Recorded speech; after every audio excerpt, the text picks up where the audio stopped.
TESI. Reciban de parte de nuestro gobernador, el licenciado Alfredo del Mazo Maza, un cordial y afectuoso saludo. Él, a través de mi conducto, les desea lo mejor para ustedes, para su familia y fundamentalmente que se mantengan con la guardia en alto, que se cuiden y que sigamos siendo como hasta hoy extraordinarios mexiquenses. Nuestro secretario, el licenciado Gerardo Monroy, reconoce que ante la pandemia cada uno de ustedes ha desarrollado una gran capacidad de resiliencia, lo que nos ha permitido mantenernos fuertes y mantenernos en esta primer línea de batalla, dando resultados fuertes con decisiones firmes. En el tecnológico, las Sabadas y los Rinos somos fuertes, decididas e imparables. Y si adicionalmente fortalecemos nuestros lazos de comunicación, nuestro espíritu de fraternidad y de sororidad, no habrá nadie que pueda competir con nosotros. Nos ha pedido la maestra Maribel Góngora, nuestra subsecretaria de Educación, respetar al 100% los protocolos para reducir al máximo el contagio de SARS-CoV-2. Les pedimos que respeten y cooperen con los brigadistas que gentilmente nos ayudan a cubrir que todos los aspectos se estén cumpliendo. Gracias a todas y a todos ustedes por permanecer en la primera línea de batalla. Gracias a los docentes, gracias a las alumnas, a los alumnos. Muchas gracias a mi equipo administrativo, porque juntos somos más fuertes, porque juntos hemos sido capaces de demostrar el gran amor que le tenemos a nuestro país, a nuestro estado y por supuesto al TESI. Hasta pronto, mis mejores deseos y muy feliz Navidad y próspero Año Nuevo.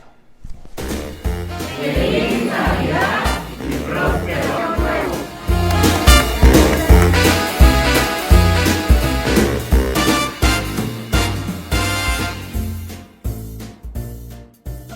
¿Qué tal? Bienvenidos. A nombre de la Defensoría Municipal de Derechos Humanos de Zumpango y a nombre del titular de esta área, el profesor José Alfredo Casasola Flores, les damos la más cordial bienvenida. Queremos agradecer antes que nada a la licenciada Litsi Barrientos Cano, directora general del Tecnológico de Estudios Superiores de Cuautitlán Izcalli, a la maestra Pilar Olivaria Ledesma, jefa del Departamento de Desarrollo Académico, y a la licenciada Liliana Vieria Zúñiga, coordinadora del Instituto de Tutorías. Pues bien, la charla que nos trae hoy día a estar con ustedes, gracias por la oportunidad de estar juntos esta tarde. El tema es educar para la felicidad. En la actualidad hay una presencia cada vez más frecuente de diferentes tipos de familia. Se analiza un fenómeno que ocurre en todas las democracias, la disminución de las familias conformadas por parejas casadas que tenían hijos en común. En contraste, la aparición cada vez más frecuente de diferentes tipos de familia, encabezadas por la tutela de la mujer.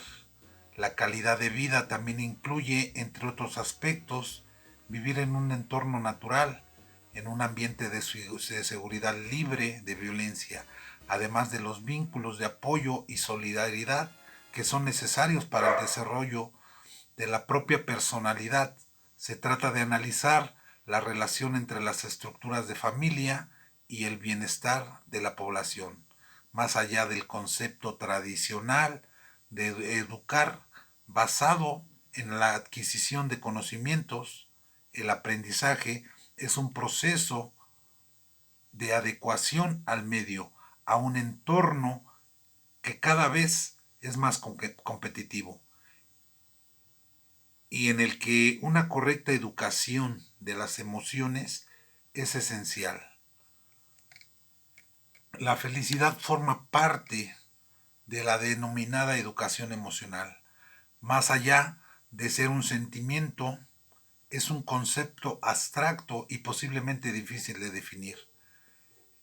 Es un parámetro de nuestra salud emocional, del correcto equilibrio entre las emociones positivas y las emociones negativas. La familia se convierte en el primer punto de encuentro social, donde el niño aprende a comportarse socialmente, de acuerdo con las normas de conducta establecidas e institucionalizadas por la propia familia. Es decir, el niño aprende a ser competente socialmente en dicho entorno. En ese ambiente adquiere los elementos imprescindibles para comportarse de forma socialmente correcta. Familia y escuelas son el marco referencial imprescindible para la incorporación de un nuevo ser humano a la sociedad, pero en este marco se encuentra a merced de los avatares impuestos por las transformaciones diversas que han de asumir ambas instituciones, si quieren responder a su tarea de educativa y socializadora. Pero ¿qué sucede si como sociedad, si como padres de estos niños, de estos jóvenes, venimos de una educación basada en la sumisión? ¿Y a qué me refiero con una educación basada en la sumisión? A que a lo largo de la historia hemos sido presa, seducidos por las organizaciones impuestas por un gobierno que nos educa para ser sumisos a través de la historia. Y quiero recordar, durante la conquista española, implementaron las famosas encomiendas, donde solamente el español o el hijo del español, en este caso los criollos, tenían derecho a ser encomendaderos, y los indios o conquistados no tenían otro derecho más que el trabajo, y esa era la forma de que respetaban sus vidas. Intercambiaban el trabajo por sostenerlos en este tipo de haciendas. No teníamos más derecho que trabajar y vivir para servir a los encomendaderos. Paulo Freire sostiene que la educación debe despertar en los educandos el razonamiento, porque se opone al adiestramiento pragmático, tanto como al elitismo autoritario de los que creen ser dueños de la verdad y del saber articulado. Opina que cuando se estimula la reflexión se despierta el interés por transformar de algún modo lo que se estudia, y por consiguiente se invita a tomar decisiones, a no ser indiferente, antes bien a ser impetuoso, a comportarse o a comprometerse con la solución de los problemas, sobre todo los sociales. Esta posición de principio la enlaza a la realización de actividades prácticas, pues a través de ellas los estudiantes se ponen en contacto con la transformación del mundo, con lo cual sale a la luz su capacidad transformadora para que él constituya el lado esencial humano. Thomas Hobbes menciona: en estado de naturaleza es malo el hombre, es un lobo para el hombre. Por lo tanto, necesita de un poder superior que lo dirija. El Estado protege al hombre de sí mismo. ¿Seguridad o libertad? Thomas Hobbes resuelve esta clásica cuestión de la teoría política de un modo provocativo en su obra El Leviatán. Supone que los hombres renuncian a su libertad política y se subordinan completamente al poder del Estado, de una forma voluntaria.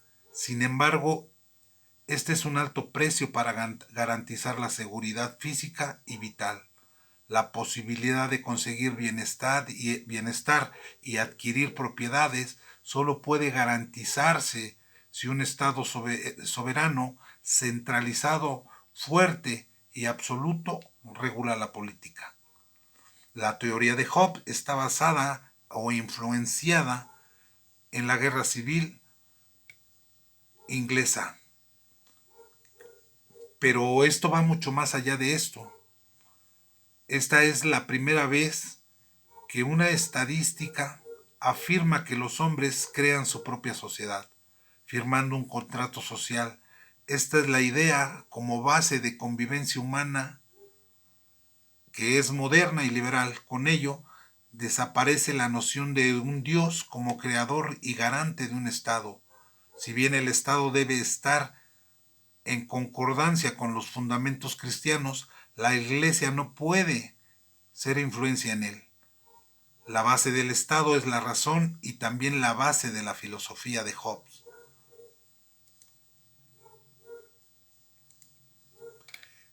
Quisiera tratar de explicar más a fondo esta filosofía. Primero que nada, quisiera resaltar Hobbes, un filósofo y naturalista, menciona que todos los hombres nacen con los mismos derechos, refiriéndose al derecho natural.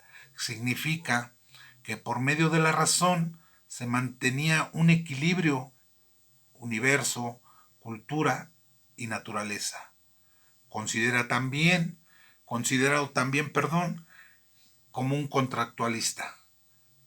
Se refería a esto, bueno, esta frase de contractualista refiere a los pensadores que usaban la metáfora del contrato social para explicar el surgimiento legítimo de un Estado moderno, conforme o de acuerdo a sus voluntades. Expliquemos esta parte. Para Hobbes, todos los hombres son iguales por naturaleza. El principal problema que refiere Hobbes es la competencia, que los lleva a desear los bienes ajenos, y esto genera discordia y los lleva o conduce a la violencia. Menciona Hobbes que el deseo de adquirir comodidades es lo que hace crear una especie de pacto, pero yo lo llamo un pacto de unión, formando así una sociedad, cediendo el control de sí mismos al Estado. Esto nos lo narra o nos los presenta como tal el famoso Leviatán. Y este tendrá el poder de ejercer violencia sobre aquel que viole dicho pacto.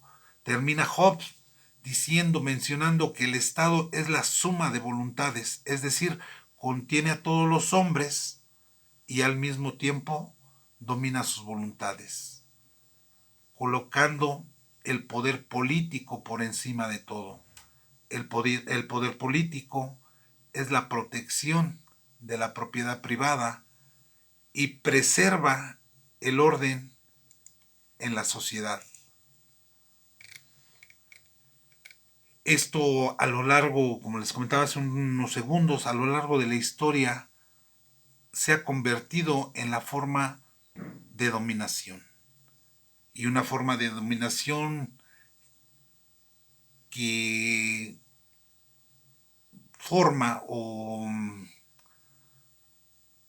regula, se le llama o se le conoce estereotipos y roles de género.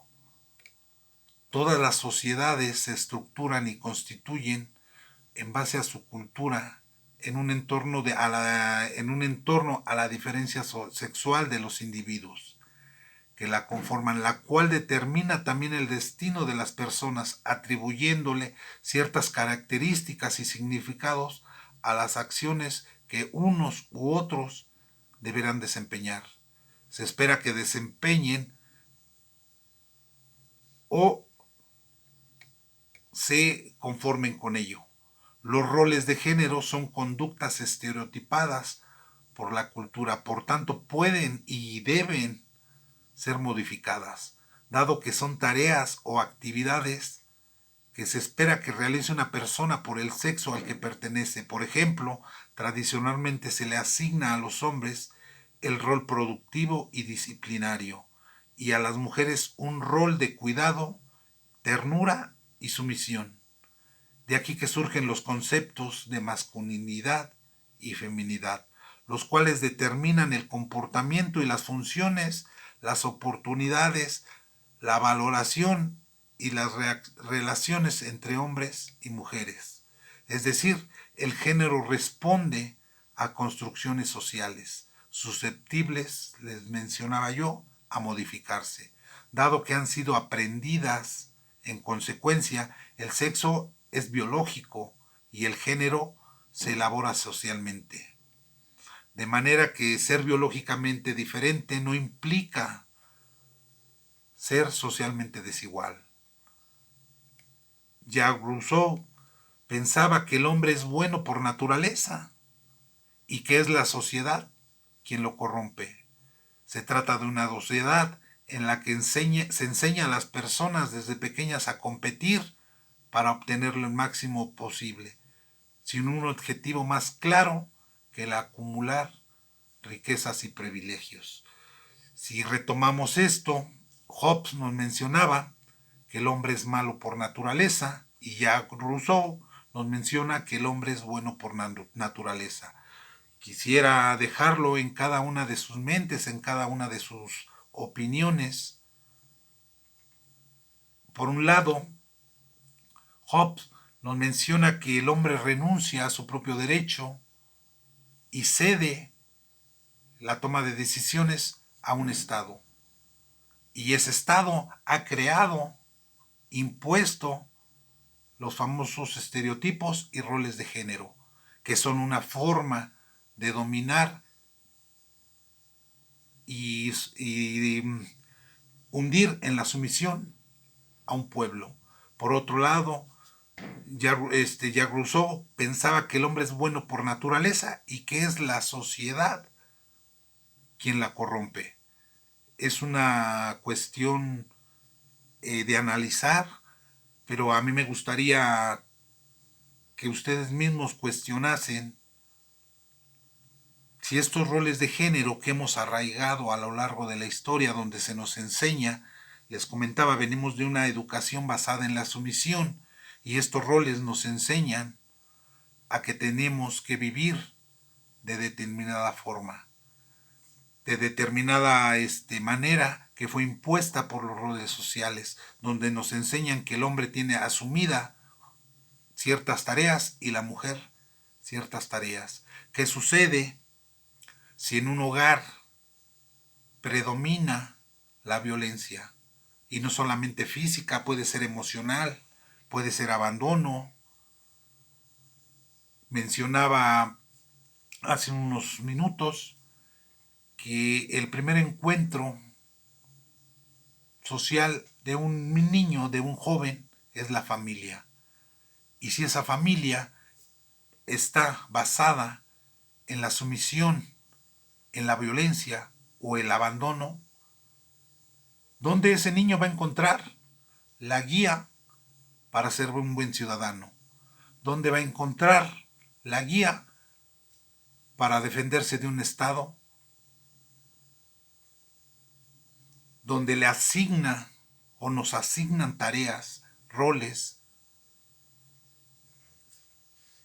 Por otro lado, mencionaba que no debe de ser la educación basada en la adquisición de conocimientos. Quiero resaltar y hago hincapié en que una parte importante son los principios, y los principios adquieren en el seno familiar. ¿A qué principios me refiero? Por un lado, existen los temas morales, pero más allá de la moral existen los principios. El principio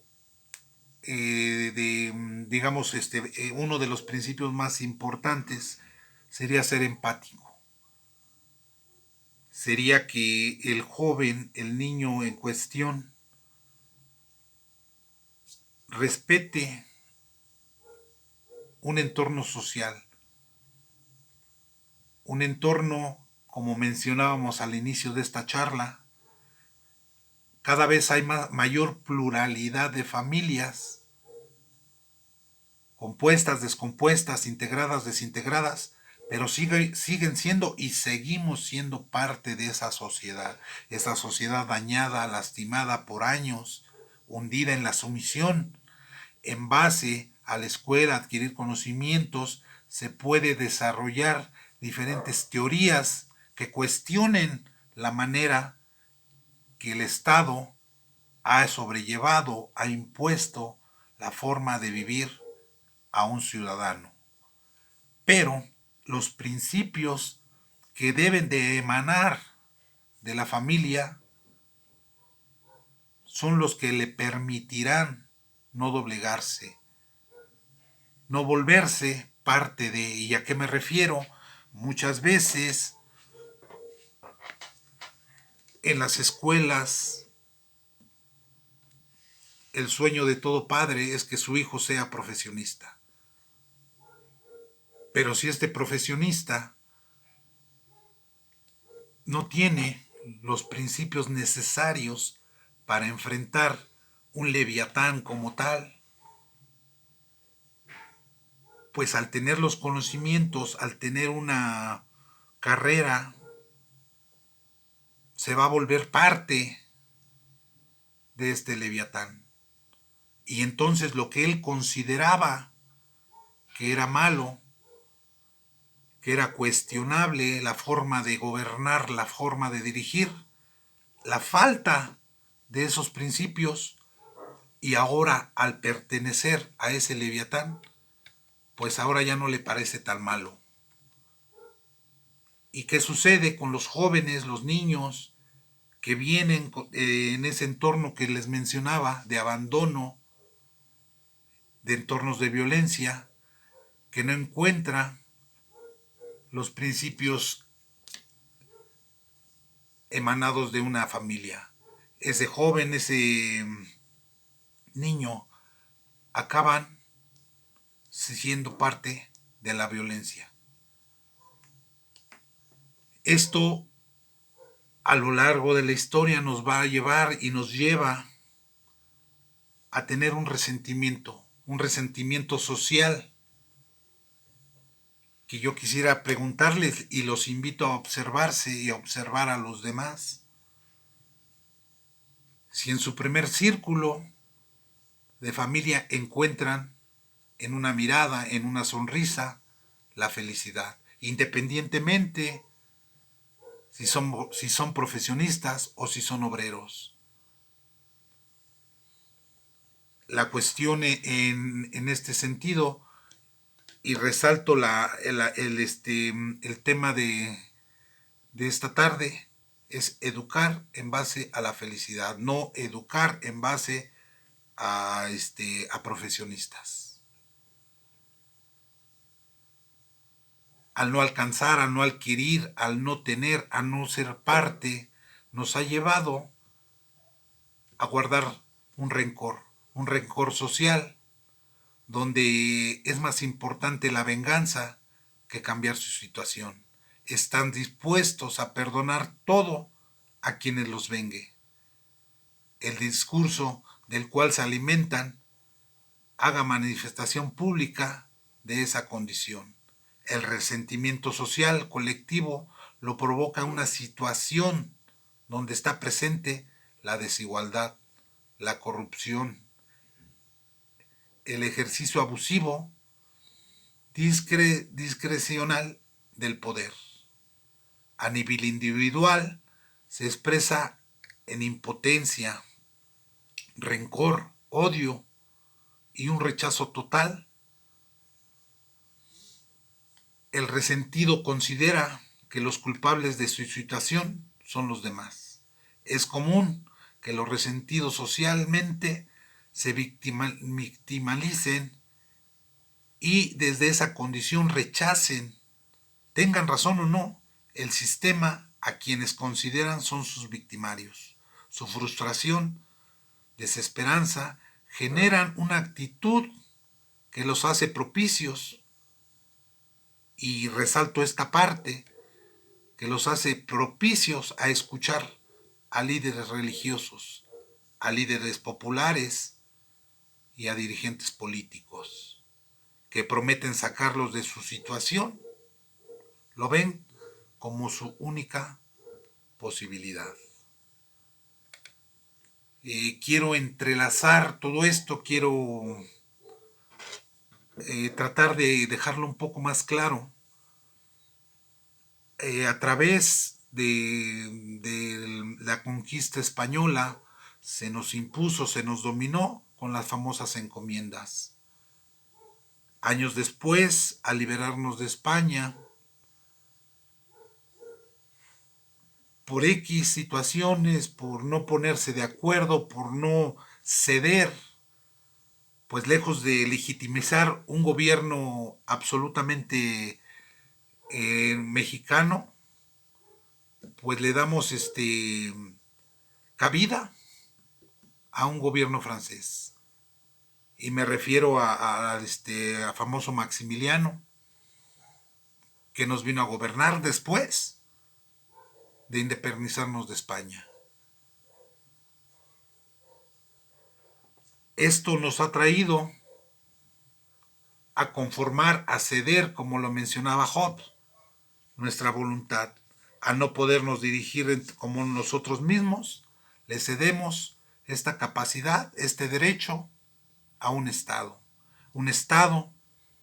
que nos ha impuesto estereotipos, roles, donde se nos enseña cómo vivir, cómo educar.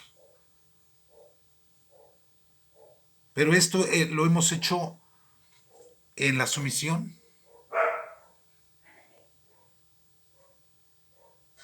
donde nuestro máximo sueño no es liberarnos, es que alguien nos libere. Y tal vez, solamente tal vez, esa sea la equivocación del ser humano. El resentimiento social que hemos desarrollado, que hemos, digamos,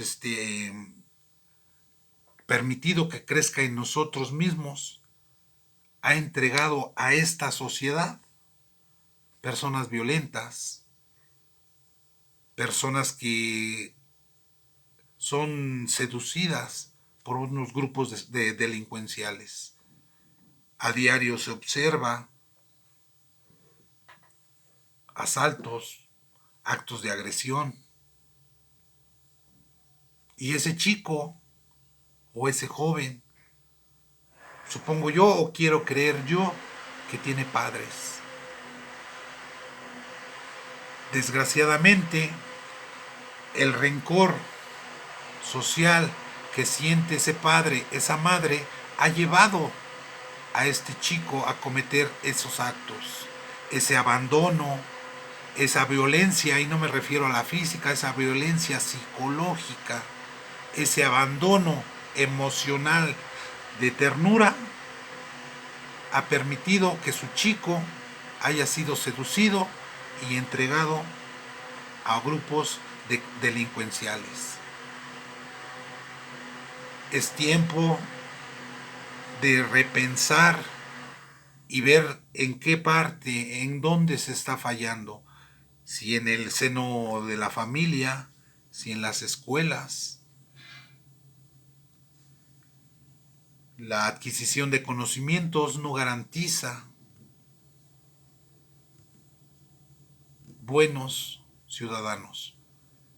Ciudadanos con principios, les mencionaba yo, donde llego a la carrera, X carrera, y al ejercerla se me olvida todo lo que pasó y entonces yo mismo empiezo a dominar, a asumir en la miseria a las personas de donde vengo.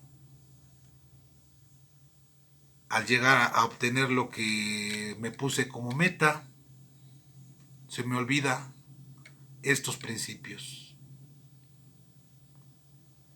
La dignidad humana, mencionada tanto en la Constitución como en la Declaración Universal de Derechos Humanos, pues está escrita, pero desgraciadamente pocos la manejan. Valdría la pena retomar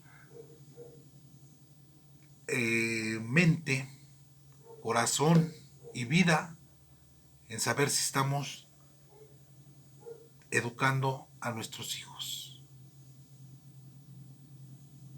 En la escuela adquirirán conocimientos, pero en el hogar adquirirán principios. Una forma de seducir tanto a padres como a jóvenes son las redes sociales. Y esto se ha ido adaptando a las necesidades que desarrolla el pueblo. Es el trabajo del Estado. Iniciamos, como les mencionaba, con el clero,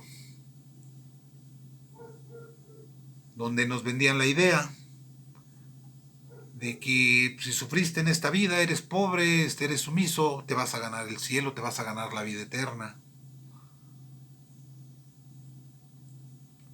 Hoy día, la gente empieza a despertar de ese letargo y empieza a cuestionar esa parte, pues entonces inventemos otra forma de seducirlos. Y ni es inventar tanto, es simplemente traer cosas del pasado. Digo, es de Roma, al pueblo dale diversión. ¿Y qué hacen? Pues nos ponen el fútbol, las novelas, las redes sociales. Padres, madres, retomar nuevamente la pregunta si estamos educando a nuestros hijos. El que nosotros vengamos de una educación tal vez basada en la violencia no justifica las libertades que ahora les damos a los hijos, donde lejos de dejarles libertad se ha perdido la autoridad de un padre. Ya no es una figura de respeto. La madre, que su tarea era, como lo mencionaba, y recordemos el inicio de esta charla, la parte tierna, la parte sumisa, la parte de entendimiento de este chico, encaminarlo a conocer sobre su sexualidad, desarrollarla y ejercerla con responsabilidad. Cada vez traemos a nuevas familias que crecen sin un padre, sin una madre, porque al trabajar no está en casa. Y al no estar en casa, estos jóvenes buscan saciar sus dudas con otros jóvenes, tal vez, más confundidos que ellos. Y cuando padres nos damos cuenta, pues ya se cometió el error. Ya hay por ahí un embarazo, ya hay un abandono de escuela, ya hay violencia, ya está detenido. Y culpamos a nuestros hijos, es un mal hijo, es un X situación. Pero no volteamos hacia atrás. Si ese abandono es consecuencia y ha llevado a nuestros hijos permitiendo ser seducidos por estos grupos. Los cambios de la sociedad actual son rápidos y profundos. Los sujetos no están preparados para adaptarse a ellos en los diversos niveles biológico, psicológico y social. La complejidad cada vez mayor que la caracteriza demanda una nueva visión educadora. Nuevamente menciono la familia y escuela, lo que exige su comportamiento para trabajar unidas en un proyecto común.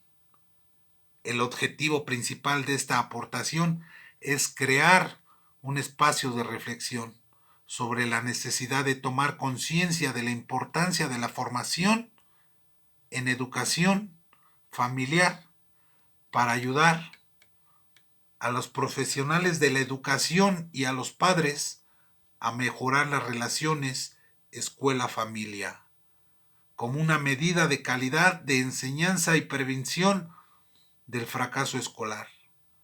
Los padres a tomar conciencia de su papel en la educación de sus hijos para romper a las nuevas necesidades educativas que representan.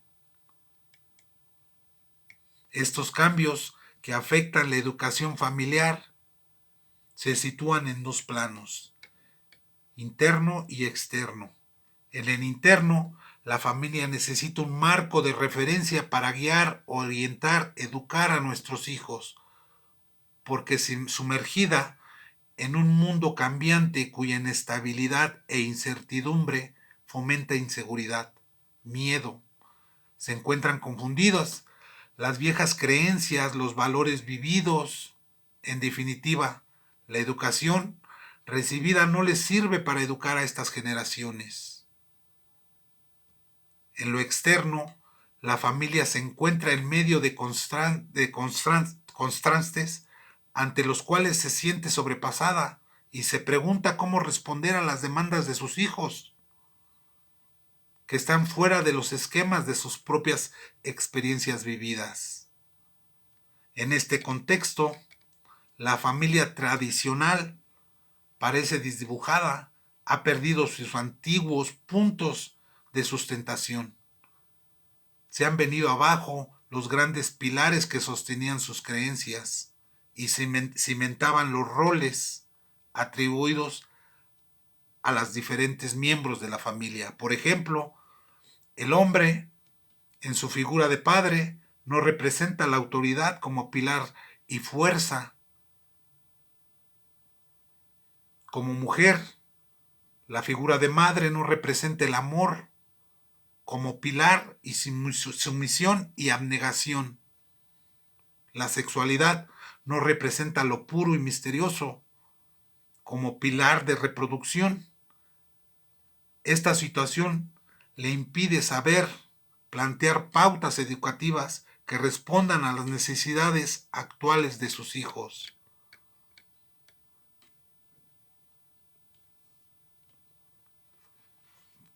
Quiero enfatizar y recalcar nuevamente la educación con la que formamos nuestros abuelos, nuestros padres, nosotros mismos, ha cambiado. Y ahora, pues esta educación es insuficiente para satisfacer las necesidades de las nuevas generaciones. Son nuevas pruebas, son nuevas cuestiones que desarrollan nuestros jóvenes. Y pues también reconocerlo, son nuevas las necesidades que tenemos como padres. Muchas veces, en el mejor de los casos, el sueldo del padre no satisface las necesidades de la familia. Y es cuando la madre se tiene que incorporar a la labor, abandonando, tal vez momentánea, pero es abandono a los hijos. Y los hijos siempre están generando dudas, siempre están generando cuestiones. En el peor de los casos, esta seducción ha provocado el nacimiento de un nuevo bebé, un nacimiento de ese nuevo bebé que se va a crear, se va a desarrollar en un hogar donde la tutela la lleva una mujer. Y esa mujer, al satisfacer la economía de su hogar, pues lógicamente va a abandonar esa crianza de ese niño a los abuelos. Y esto en el mejor también de los casos, porque muchas veces lo encarga con la vecinita o X con alguna amiguita. Y el desarrollo de ese niño ya no es la base de la sociedad, ya no es un niño que se desarrolla en un hogar donde exista la disciplina y al mismo tiempo la ternura de entendimiento. Y es precisamente, ahí es precisamente donde se rompe el conjunto que debiese ser familia y educación. No se arraigan los principios en ese niño, en ese joven. Y ese joven, al no tener principios y enfrentarse a una sociedad confundida, seducida en los vicios, alcohol, tabaquismo, drogadicción, vandalismo, mujeres, son vicios que seducen a nuestros niños. El resentimiento social se puede expresar de dos maneras. Las manifestaciones de muy diversos tipos de rechazo, incluso el agresivo, en contra de quienes, según ellos, son los responsables de que su vida sea como es. Y también en la adhesión incondicional al líder que identifican como quien garantiza habrá de superar sus males y también van a actuar como su vengador frente a quienes se ubican como responsables de lo que padecen. El autodominio determina cuando uno decide actuar o no actuar. Es dependiente de la autoconciencia, ya que consiste en la habilidad de usar el conocimiento de las propias emociones para ser flexible y poder dirigir el comportamiento en una forma pacífica. En conclusión, en definitiva, la educación es el camino para alcanzar la felicidad, ya que el ser humano es feliz cuando logra alcanzar sus metas y objetivos, cuando logra solucionar los distintos retos que se enfrenta en su vida cotidiana. La educación es la principal herramienta para el desarrollo de cualquier país. Para alcanzar la felicidad hay que practicar hábitos buenos, justos, equitativos. Esos hábitos están sostenidos por los actos voluntarios. Los hombres desean voluntariamente el bien común y por ende persiguen la felicidad, a sabiendas que esto solo se logra con esfuerzo, con el ánimo templado, con valores, con principios, empatía, felicidad y justicia. Jean Rousseau pensaba que el hombre es bueno por naturaleza y que es la sociedad quien la corrompe. Se trata de una sociedad en la que se enseña a las personas desde muy pequeñas a compartir para obtener lo máximo posible sin un objetivo más claro que el de acumular riquezas. El estado ideal de Platón se fundamenta en la justicia. Un estado justo es aquel que viene impuesto por la idea del bien. Esto solo será posible si los gobernantes son sabios. Esto es, filósofos que hayan logrado penetrar en el mundo de las ideas. La idea del bien debe guiar al Estado y al individuo. Los ciudadanos serán felices si sus gobernantes son o tienen principios. Solo la persona bien instruida sabrá anteponer el bien de la razón, el bien del alma al cuerpo, el saber de lo que en verdad es importante, que lo que es justo, lo injusto, que es el bien y el mal, no deben dejarse en manos de cualquiera. Solo el filósofo podrá responder adecuadamente a las preguntas. Padres, retomar y entregar a nuestros hijos los principios, el principio de empatía, el principio de justicia. Profesores, educar a nuestros hijos con valores de respeto, integridad. Solo así se podrá superar el leviatán que nos mostraba Job, el Estado que nos menciona Rousseau.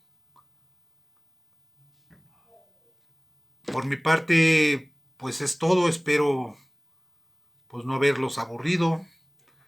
A nombre de la Defensoría Municipal de Derechos Humanos, a nombre de mi director, el profesor José Alfredo Casasola Flores, agradezco el tiempo dedicado a esta charla.